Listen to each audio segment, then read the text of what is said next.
Welcome back to the Distressed Princess. I'm Rhonda. In today's video, I'm working on some Christmas Kirkland's dupes. And I'm also going to tell you what to DIY and what to buy. Because sometimes DIYs do not go as planned, and I'm going to show you those too. Let's get started. The first thing that caught my eye that I thought we could dupe, and the easiest thing, was this picture of a Christmas tree in an antique frame. And I thought that it would be easy because these frames are cropping up everywhere. They have them at Walmart now, and I got mine at the Dollar General store for only $6. I actually kind of liked the lighter gold tone to this frame as opposed to the one on Kirkland's. It has a more antiqued, I don't know, bronzy maybe finish. And if you prefer that, you can actually get some rub and buff in a darker color and just change it really easy. I'm going to be using it in some projects later, so I'll show you just how rub and buff works.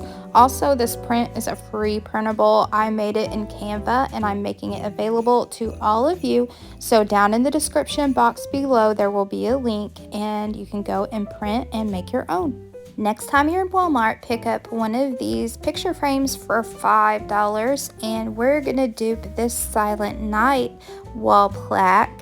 It's not gold, although it kind of looks like it is. It tricked my eye. I thought it was gold. It's actually wood. It's all wood.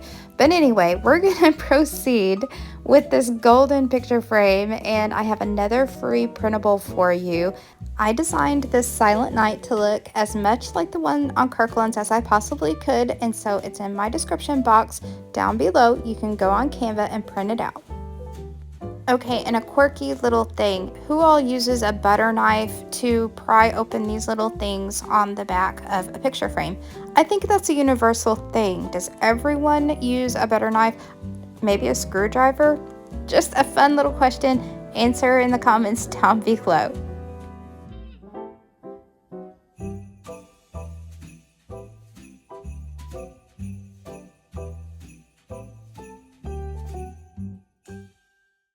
I'm not gonna lie, I picked this next dupe because I already had the perfect tray. I think I thrifted it at Goodwill. It originally, I think, was a summer find from TJ Maxx, and it needed cleaned up, but it looked pretty identical to the one on Kirkland's to me. I gave it a bath and then I set it up outside to spray paint, and I used this sage green color of Rust-Oleum. I had my doubts if it was actually going to turn out the color of the cap, so I'm going to do a cap test at the end and show you, well, here it is already at the end, back inside the magic of television and the cap test. It actually does look like the same color that is on the cap, so very happy with this color. The tray at Kirkland's had a white inside with deer and trees and bunnies, and the closest thing that I could find was this wrapping paper at Walmart, and I thought it was really pretty, and there's a ton of it too. It is a thick roll, so I'll be using that for Christmas. And so I've taken my tray, traced around it, and I'm going to cut it out.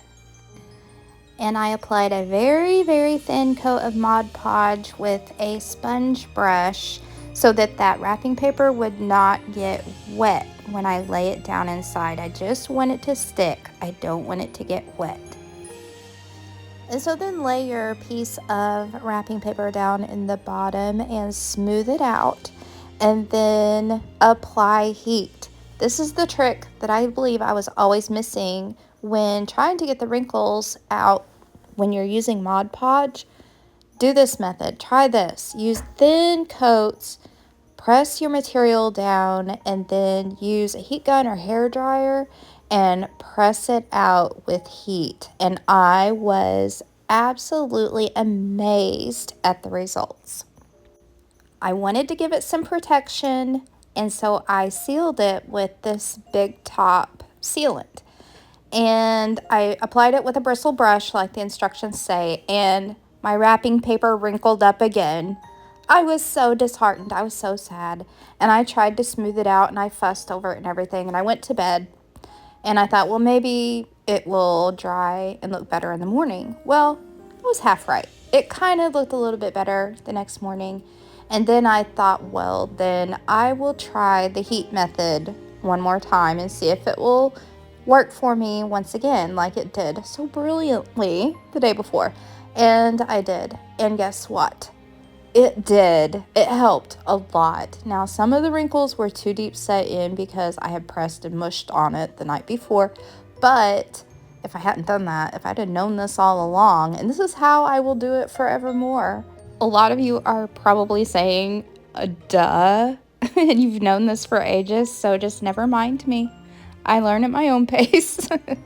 And so now the last thing to do is add some of that gold. I have antique gold rub and buff. I always just use my finger. It washes right off with Dawn dish soap and water, and it's the easiest way for me to use it.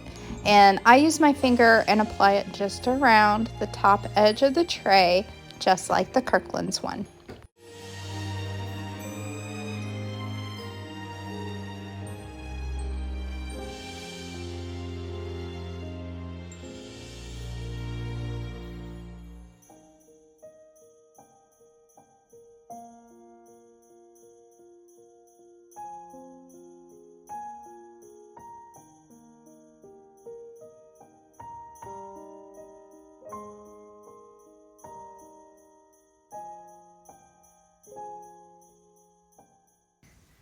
This Kirkland's dupe is easily accomplished with things from the Dollar Tree.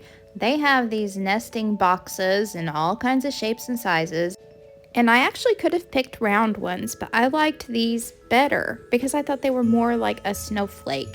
And this dupe is not going to be identical to the Kirkland's one because I wanted it to fit in more with my decor. So I'm going to paint my boxes up just a little bit different. I painted all of the outsides with white chalk paint, and I left the insides what they were because I'm probably never going to open them anyway. I wanted the lids to be brown, but not just a flat brown, so that's why I have brown and black here on my little plate paint palette, and I mix them together to get kind of a wood tone maybe on the tops of these lids. I wanted to put snowflakes on the tops of mine too, and so I picked some up at the Dollar Tree. I have the wooden ones, and I also picked up these glittery sticker ones because I wasn't sure which ones I was going to be able to use with which boxes. Ultimately, I decided that I wanted them all to look uniform the same, so I went with the wooden snowflakes because on the tiniest little box, I can cut my snowflake down with just some wire cutters and make it fit. Then I painted the snowflakes with white chalk paint, and then I hot glued them to the lids. I wanted these to match the rest of my decorations, and so I got the gold rub and buff out and went around the top edges of the lids. To deal with the holes that are at the top of the snowflakes, because they're actually ornaments and they're meant for hanging, they actually come with the little strings. I am covering those up with some little crystal beads that I have, and I just hot glued those to the top. But if you want to make sure that yours don't fall off, use E6000 or something better.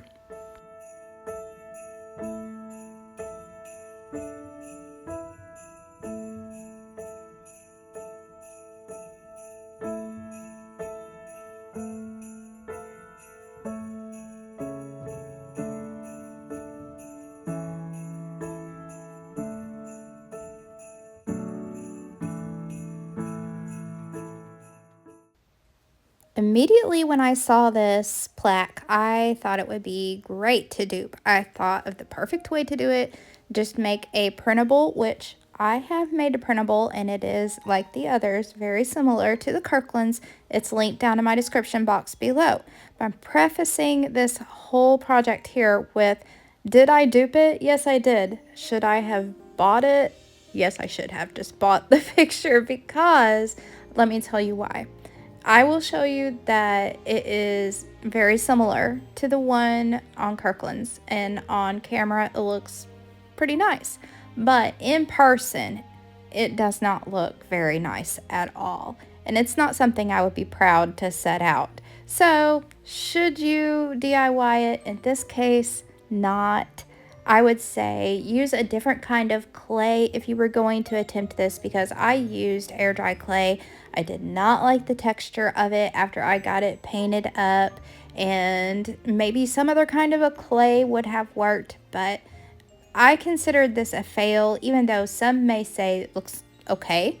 It looks okay on camera, but not in your home. So fail, and you should buy it. And I think it's on sale this weekend, so if you really do love it, you should go buy it.